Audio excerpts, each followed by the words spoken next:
రాష్ట్రం ఆర్థికంగా బాగలేదు, అప్పు పుడతలేదు,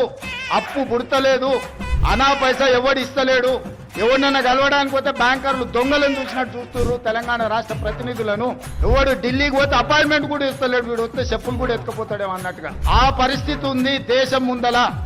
అప్పు పుడితే నేను కూడా ఏదో ఒకటి చేసి తెచ్చిచ్చేటోను. అప్పు పుట్టట్లేదు, ఎవడు బజార్లో నమ్మడం లేదు. స్వీయ నియంత్రణనే దీనికి పరిష్కారము.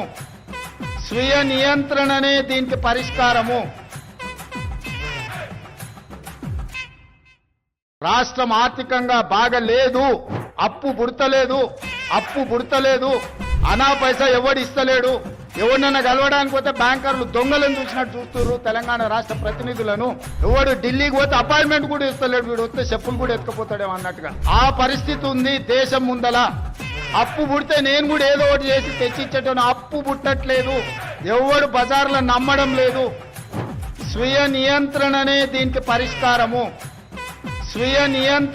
దీనికి పరిష్కారము.